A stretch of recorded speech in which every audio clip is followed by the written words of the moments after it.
We've all heard that it's important for job seekers to ask questions during interviews, the right ones. But a new survey suggests that some things really are best left unsaid. We're going to find out what those are because we are now joined with UT's Director of Human Resources, Cory Fish. Hello. Welcome to Primetime. It's so great you. to get you in the studio Thank you. on Primetime. So do tell us what we shouldn't say and what is common, right? And what we should say. Well, the survey was quite entertaining. I mean, they had a list of the questions that you're not supposed to ask. I've never been asked questions like this, but the top ones were, do I have to report to work every day? What is this job for? Which might seem kind of funny, but you know, and nowadays when people are applying for so many jobs, they just may not remember what job they're applying for. Yeah, but shouldn't they do their research Maybe before they go into find out what their mission statement is, find out, Sure. Is the boss single? I like that one. That no was way. Yep, that's what they wrote Go on for all there. the gold diggers out there. So I confess, I have not gotten any of these crazy questions when I've been in interviews, but more commonly what I get is odd things that people put in resumes. For example, I got someone that said that they were a top performer 90% of the time. Which kind of begged the question, what were you doing the other 10% of the time? Right. Screwing around. I got a completed 11 years of high school, so that was good, 11 years. Somebody really said that to you? It's an actual resume quote.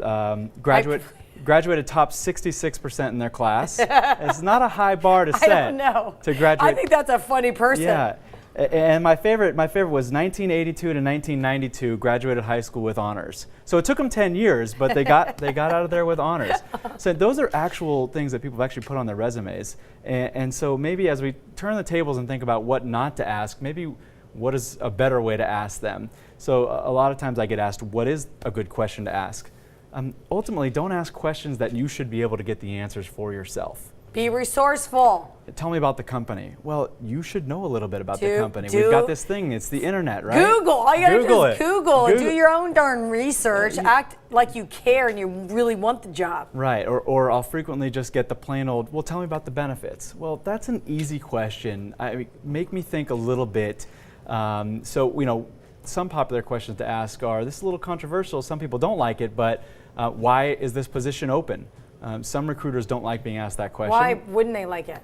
You know, maybe the person was fired and they don't want to go down that road. Maybe they were let go for whatever reason was that they don't want to talk about. But why is it important for the person being interviewed to know that answer? Well, it has nothing to do with their position. If I'm an applicant, though, I want to know. Why? Well, because you're nosy? Well, I'm nosy, but it might give me some insight as to why not to do. But why the position's open. Was the person fired? Maybe this boss He was late every day. He was late every day. Didn't get along with coworkers. Yeah, all things I need to know. But I mean, better questions are like, you know, what are the expectations that would make me successful here? What's a 3 and a 6 and a 12-month goal?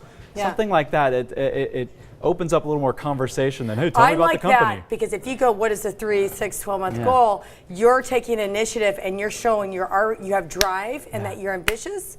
I love that. Yeah. Give our viewers some other tips. Well, look, like you said, things that you can get on the Google, right? Yeah. I mean, go online, do the research about the company, but have a little more insightful of a question than what are the benefits. So, I mean, again, what can I do to be successful, right? Yeah. You know, what are the company's long-term goals? You know, so I got people interviewing here at the UT all the time, and one of the big questions is, you know, what's going on at the paper, where we can talk about how we're doing things in the digital space and the TV space. Think about what are some of the challenges of the company that you're interviewing at, and act educated. Even if you have to pretend, act a little bit educated about the subject you're talking about. I love that. Yeah. So what shouldn't you say? Like, should you say, I know everybody thinks, unless it's their dream job and they would actually work for free, which I suggest doing if you want to break into a career, work for free, don't be afraid to pay your dues. However, people want to know what they're going to be paid, what their vacation time is. Is that bad to ask? Well, I think those are legitimate questions, but in the first interview, when we're just trying to get to know each other and get a feel for, do you like me? Do I like you? Well, do I really care about the benefits at that point? Let's get the job offer on the table, or maybe let's get a second interview. Now I know you're interested in me. Now maybe I'll ask about the benefit package. But in the first interview, I want you to like me, so I don't want. And you want them to be excited about the job. So exactly. The fact that money or benefits should be the last thing you're thinking about.